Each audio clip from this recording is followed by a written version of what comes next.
Comment je suis devenu retraité à seulement 28 ans? Dans cette vidéo, je vais t'expliquer les différentes étapes qui m'ont permis finalement d'atteindre la liberté financière et de quitter mon emploi.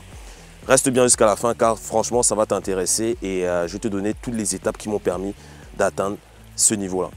Avant de commencer, ce que je t'invite à faire, c'est de t'abonner à la chaîne YouTube pour rejoindre des dizaines de milliers d'entrepreneurs et investisseurs. La deuxième chose que je t'invite à faire, c'est de mettre un pouce bleu car dès qu'on atteint un certain niveau de like, YouTube référence mieux la vidéo et ça permet de faire connaître cette chaîne à un plus grand nombre de personnes. La troisième chose que je t'invite à faire, c'est de regarder dans le lien juste en dessous car tu auras accès à ma prochaine masterclass où je t'explique comment mon groupe d'investisseurs et moi-même avons investi plusieurs millions en immobilier.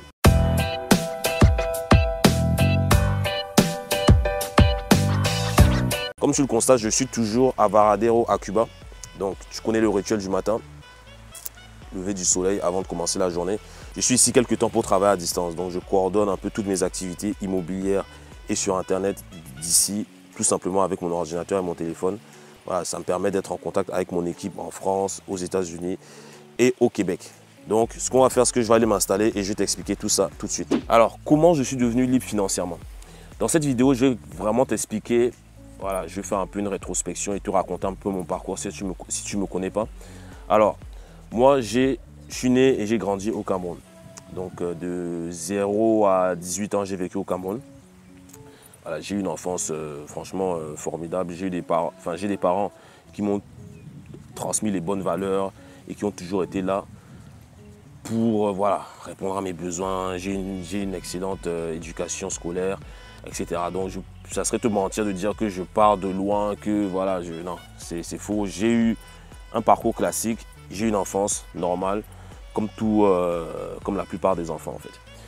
Sauf que moi j'ai toujours eu l'envie de devenir entrepreneur et je pense que ça vient de ma mère parce que très jeune en fait, c'est une dame en fait qui s'est débrouillée toute seule. Toute seule, elle a entrepris les choses toute seule, elle a bâti ce qu'elle a pu bâtir toute seule. Donc elle m'a un peu transmis ça en fait et même quand j'étais petit, elle me répétait à chaque fois que il faut que je puisse entreprendre et faire les choses par moi-même en fait. Donc je pense que ces petites phrases-là qui me sortaient quand j'étais jeune ont finalement m'ont amené à devenir entrepreneur aujourd'hui. Donc j'ai grandi au Cameroun, après j'ai eu la chance également de partir poursuivre mes études en France. Donc j'ai fait Montpellier Business School, Subdeco Montpellier, c'est comment ça s'appelait à l'époque. Et j'ai fait des études classiques, hein, commerce international. J'ai également fait un double diplôme en Angleterre.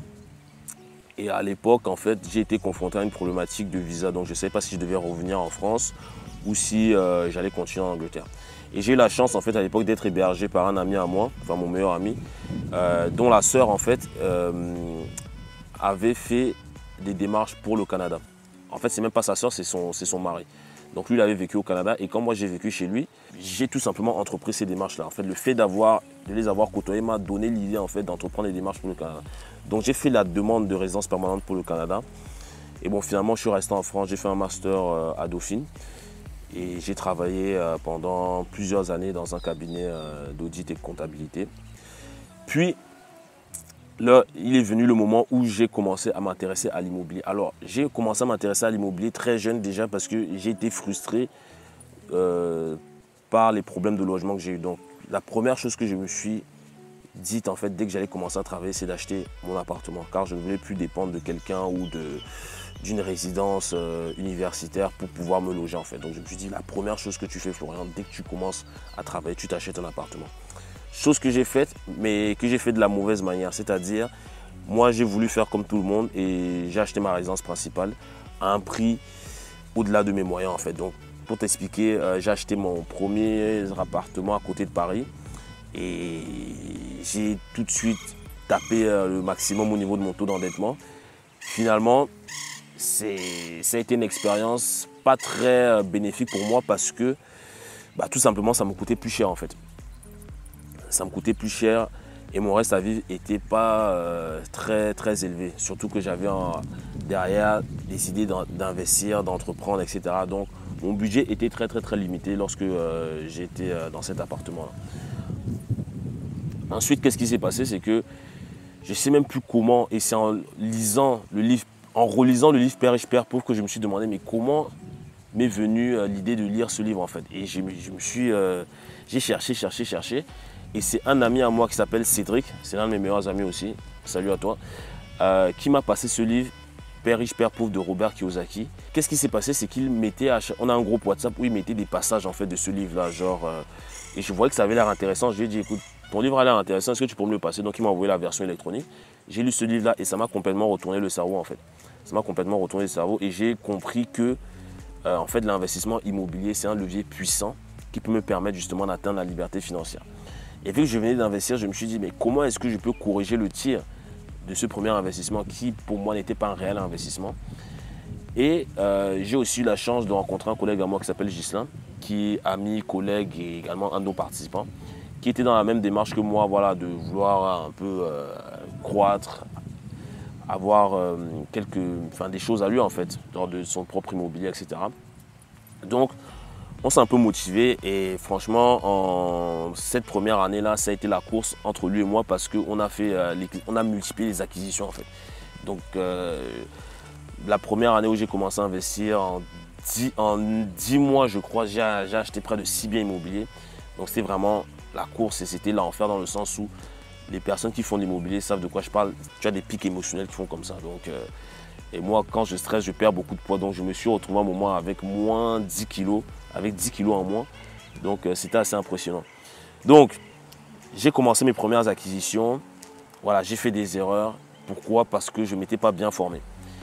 Donc, après, j'ai suivi des formations en immobilier poussé, j'ai pris du coaching, etc. Il est venu le moment où je me suis dit, bon, il est temps que j'aille voir ailleurs en fait. Donc, je commençais à saturer à Paris. Et j'ai décidé de partir au Canada. Donc c'est là que je me suis expatrié au Canada. Je suis parti avec ma conjointe. On est arrivé au Canada. On ne connaissait rien, personne. Enfin si, j'ai des amis à moi qui ont toujours vécu au Canada. Mais moi, mon objectif, ce n'était pas forcément de me rapprocher d'elles, de plutôt aller vers des personnes que je ne connais pas, vraiment pour vivre l'expatriation au maximum en fait. Parce que c'est très facile d'aller dans un pays où tu connais du monde et de rester avec ces personnes-là. Voilà, c'est pas là que les choses vont changer. Donc, je me suis expatrié, je suis arrivé au Canada et là, direct, je me suis intéressé au business. Donc, quelles sont les personnes qui réussissent, comment elles font, quels sont leurs secrets, etc. Donc, je me suis rapproché de clubs d'investisseurs immobiliers, de groupes d'investisseurs immobiliers, de mastermind en immobilier et c'est là que j'ai pris la plus grosse claque que j'ai jamais pris en fait. Parce que je me suis rendu compte que, contrairement à ce qui nous est enseigné en Europe et à ce qu'on voit en Europe, c'est que tu as beaucoup de personnes successful qui n'ont même pas de diplôme. Et je l'avais dit lors d'une interview que j'ai donnée à mon coach en fait, quand il m'a interviewé sur sa chaîne, c'est que dans le mastermind dans lequel j'étais gêné parce que j'avais le plus de diplômes et j'étais le plus pauvre entre guillemets. Donc j'étais la personne qui avait le moins d'actifs. Donc je me suis beaucoup remis en question par rapport à ça et j'étais humble en fait de me dire bon, comment je peux apprendre de ces personnes-là, parce que nous on a tendance un peu, lorsque tu as des diplômes, lorsque tu as travaillé dans certaines boîtes, voilà, tu prends un peu la grosse tête et tu te dis non mais quelqu'un qui n'a pas le même niveau entre guillemets intellectuel que moi, c'est même pas la peine que je lui parle parce que j'ai rien à apprendre d'elle, alors que c'est faux. Moi je me dis toujours, maintenant je me dis que les personnes qui ont du succès, c'est pas pour rien, c'est qu'elles savent des choses que la plupart des gens ne savent pas. Ce n'est que ça, c'est qu'elles ne sont pas plus intelligentes que toi, moi ou n'importe qui, c'est juste qu'elles sont curieuses et qu'elles savent des choses que la plupart des gens ne savent pas. Donc c'est de là que je suis parti et j'ai commencé à me former à nouveau à l'immobilier. Et je me suis spécialisé dans le financement créatif. Donc comment lever de l'argent sans forcément en avoir en fait. Quelles sont les sources de financement créatif que je peux utiliser, les différents leviers que je peux utiliser en financement créatif pour pouvoir accélérer mes investissements. Et cette formation un peu hybride que j'ai eue entre la France et le Canada qui m'a permis de passer massivement à l'action en immobilier et de multiplier les acquisitions à la fois en France, à la fois au Canada et à la fois au Cameroun d'où je suis originaire en fait. Donc c'est ça qui m'a permis rapidement de multiplier les acquisitions, les doubles acquisitions où j'avais des années où j'achetais des immeubles à la fois en France, à la fois au Canada simultanément en même temps. Donc je peux te dire que c'est un niveau de stress assez élevé et que l'émotion, pareil, ça faisait comme ça. Et j'ai pris beaucoup de risques, hein. Ce n'est pas quelque chose que je recommande aux personnes. Je recommande ça aux personnes qui ont un niveau, qui ont un mindset assez élevé. Il y a quelques personnes dans mon groupe d'investisseurs à qui j'enseigne comment multiplier les acquisitions dans plusieurs pays comme ça. Mais voilà, je m'assure que ces personnes-là aient le mindset qui suivent en fait. Parce que beaucoup de personnes vont investir en immobilier, mais rien que le fait peut-être d'acheter un appartement, voilà, ils vont voilà, perdre leurs moyens et commencer à paniquer. Alors que là, à un certain niveau, c'est plus des appartements qu'il faut acheter, il faut multiplier les acquisitions d'immeuble en immeuble et peut-être à des zones géographiques différentes. Donc ça demande un certain niveau de mindset. Donc c'est ce niveau de mindset que j'ai eu là de par les personnes que j'ai côtoyées, de par les entrepreneurs que j'ai fréquentés depuis maintenant plusieurs années. Et c'est ça qui m'a amené à ce niveau-là. Et j'ai en quelques années, du coup, bâti un parc immobilier de plusieurs millions. Maintenant, j'arrête de donner les chiffres parce que, voilà, arrivé à un certain niveau, et ça, c'est un conseil que j'ai eu de mes coachs et de mes amis entrepreneurs, c'est qu'à un certain niveau, il ne faut plus trop donner les chiffres. Parce que voilà, il y a toujours des personnes qui vont dire oui, non, mais c'est n'importe quoi. Ou qu'il y a des personnes qui vont tout simplement se dire que ce n'est pas possible. Donc c'est pour ça que j'arrête de donner les chiffres. Les chiffres, maintenant, je les donne uniquement aux personnes qui visionnent la masterclass ou à des personnes que j'accompagne. Et c'est ces personnes-là qui ont les vrais chiffres. Mais je peux juste te dire que en quelques années, j'ai pu bâtir un parc immobilier de plusieurs millions d'euros et même de dollars. Plus de dollars parce que le dollar canadien est plus faible que l'euro. Mais tu vois ce que je veux dire. Et finalement, je l'ai fait sans m'en rendre compte en fait. C'est que j'avais tellement la tête dans le guidon entre le boulot, la vie perso et les projets que j'ai pu atteindre un niveau de revenu en immobilier qui a commencé à dépasser mon salaire. Tu vois, et c'est à ce niveau-là en fait que sans m'en rendre compte, j'étais devenu libre financièrement. Et je le suis devenu même bien avant de m'en rendre compte en fait. C'est que j'ai multiplier les acquisitions et le cash flow que ça me générait à chaque fois. Parce que moi, je ne faisais pas forcément le point à toutes mes acquisitions, mais le niveau de cash flow que j'avais, ça a commencé en fait à être s'additionner en fait. Parce que quand tu additionnes $200, plus 300 €, plus 500 €, plus 300 €, plus $200, au fur et à mesure, voilà, ça fait l'équivalent d'un salaire en fait. Et ça, je m'en suis même pas rendu compte en fait. Et qu'est-ce qui m'a mené à m'en rendre compte? C'est lorsque il est arrivé une situation où au niveau de mon travail, en fait, j'étais sur tellement de projets en même temps, entre l'immobilier, le business et mon travail, que j'ai commencé un peu à saturer, tu vois. J'arrivais plus à être concentré au boulot. Et ça s'est même ressenti, en fait, parce que c'est l'une des raisons pour laquelle j'ai quitté mon boulot. Initialement, j'avais prévu de quitter mon boulot 1 an après l'avoir quitté. Mais si tu veux, mon niveau d'intérêt, en fait, par rapport à ce que je faisais, était tellement bas qu'à un moment, je ne pouvais même plus faker, tu vois. Je ne pouvais même plus faire semblant. C'est que des fois, j'arrivais en réunion et tu sais, j'étais... limite, tu me parlais, c'est comme si j'étais ailleurs, en fait, tu vois. J'étais complètement déconnecté, tout simplement parce que je n'aimais plus ce que je faisais. Et ça me faisait mal de me lever tous les matins et d'aller faire des trucs qui ne m'intéressent vraiment pas du tout. Et surtout, qui n'apportent pas une certaine valeur, en fait. Parce que pour moi, le travail que je faisais avant, tu vois, il n'y avait pas de réel impact. Enfin, je ne trouvais pas que j'avais un impact comme j'ai envie de l'avoir via les vidéos que je transmets aujourd'hui. Tu vois. Donc, j'étais pas à l'aise. J'étais pas à l'aise. Et c'est l'une des raisons qui m'a poussé en fait à démissionner. Et l'une des raisons pour lesquelles j'ai démissionné très rapidement, c'est que, comme je te l'ai dit, le niveau de motivation n'était plus là. Donc, ça s'est ressenti au niveau de mon travail. Tu sais, je commençais à faire des erreurs. J'ai commencé à avoir des remarques de mes supérieurs et tout, comme quoi, oui, j'étais plus... voilà, ils ne savaient pas trop ce qui se passait en fait. Et en fait, à ce moment-là, je me suis dit, bon Florent, tu sais quoi, c'est plus la peine de faire semblant. En plus, je pense que c'est là, et c'est à ce moment-là que j'ai commencé à calculer mon cash flow et que je me suis rendu compte que, ah mais en fait, j'aurais pu quitter mon emploi peut-être 6 mois auparavant, tu vois. Et c'est à ce moment-là que j'ai pris la décision de quitter mon emploi. Mais je n'ai pas fait directement et ça a été très compliqué parce qu'en même temps, j'ai lancé une autre activité sur Internet. Et ce qui m'a en fait mené à quitter mon emploi, c'est lorsque je me suis fait accompagner par un business coach qui m'a vraiment permis de structurer, bâtir mon entreprise rapidement en fait. Parce que j'avais commencé, mais vu que je n'étais pas expert dedans, tu vois, à un moment, je me suis fait approcher par un coach que je remercie beaucoup, qui s'appelle Jonathan. Et littéralement, ce gars-là a changé ma vie. Dans le sens où c'est lui qui a insisté pour m'accompagner. Parce que moi, de base, j'avais dit non en fait. J'avais dit non parce que j'avais pas les moyens et j'avais un peu peur, tu vois. Et lui m'a clairement pété le mindset en me disant non mais tu réalises même pas le potentiel que tu as et la valeur que tu peux apporter aux gens.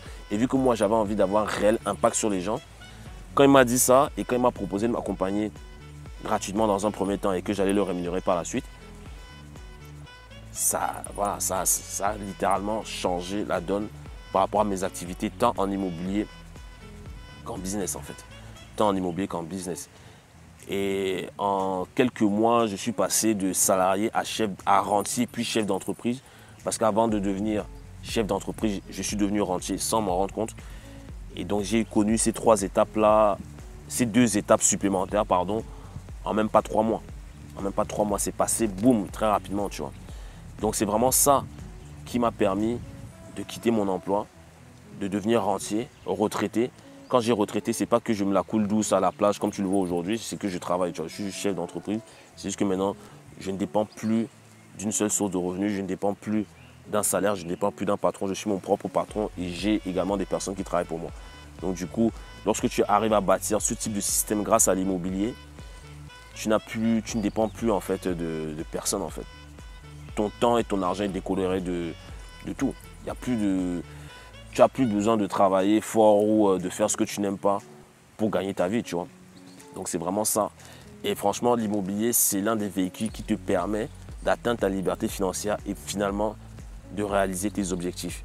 Parce que moi, l'immobilier, ça a été un moyen pour moi de devenir chef d'entreprise et de bâtir mon entreprise très jeune en fait. De bâtir une entreprise qui aujourd'hui a des résultats vraiment incroyables. Incroyables, je rencontre des gens formidables, j'ai des résultats incroyables. Et aujourd'hui, voilà, c'est une croissance. La croissance qu'on a, c'est du x10 qu'on est en train de faire par rapport au démarrage. Et d'année en année, l'activité croît, c'est-à-dire c'est des croissances à 3 chiffres. Donc en 10 ans, en un an, pardon, tu vois que si je fais du 100% quasiment tous les mois, tu vois qu'en même pas un an, je vais faire du x10 par rapport à cette activité-là. Donc c'est bien plus intéressant que n'importe quel travail de salarié que tu peux imaginer sur Terre, honnêtement. Donc c'est vraiment ça. Et le message que je veux te transmettre dans cette vidéo, c'est que donne-toi les moyens d'atteindre cette liberté financière. Honnêtement, donne-toi les moyens. Tout le monde en est capable. Après, ce n'est pas donné à tout le monde. Donc c'est pour ça qu'il y a un mindset à avoir.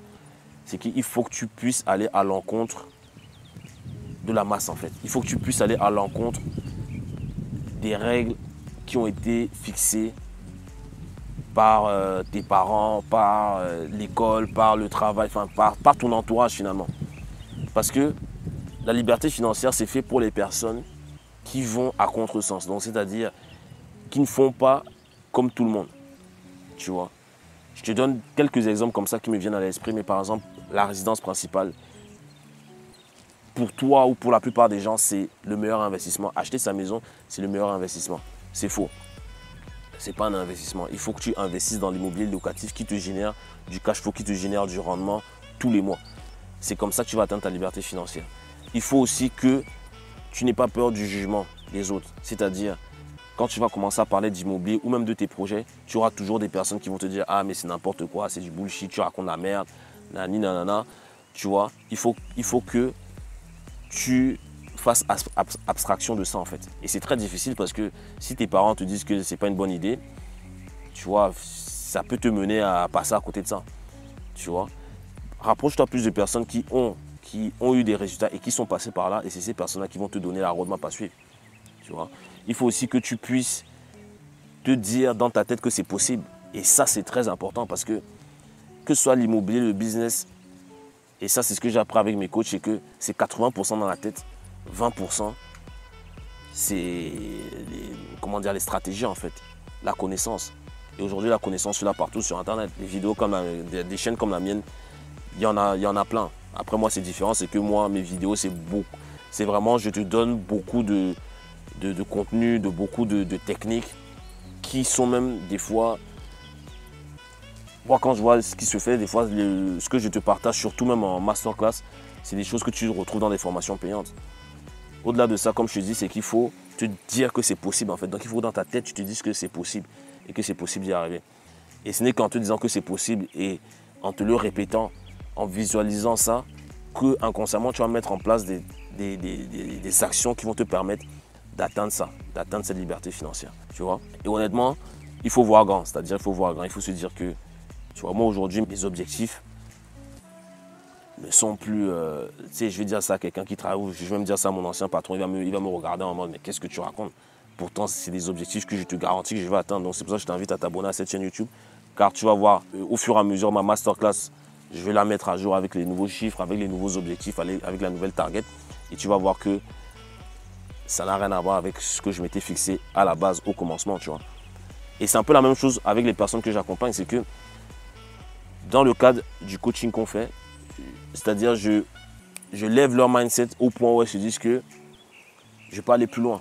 Il y en a une qu'on accompagne. Au début, ce qu'elle voulait, c'était des condos. Je lui ai dit, mais pourquoi tu vas acheter des condos? Je dis, on part sur des immeubles.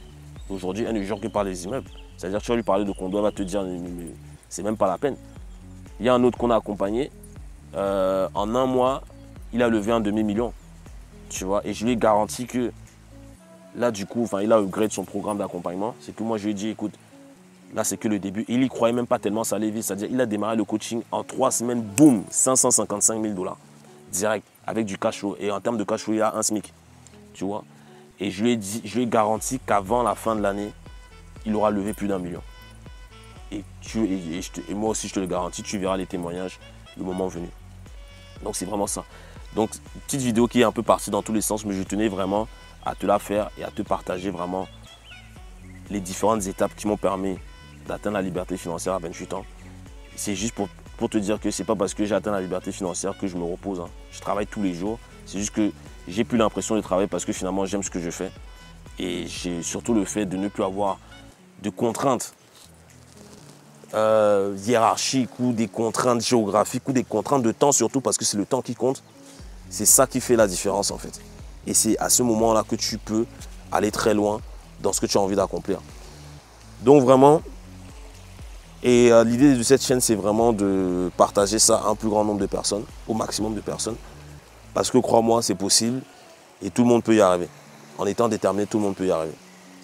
Et clairement, aujourd'hui, c'est avec du recul, je me dis, j'aurais dû l'atteindre plus rapidement, mais on ne peut pas changer, on peut pas changer le temps.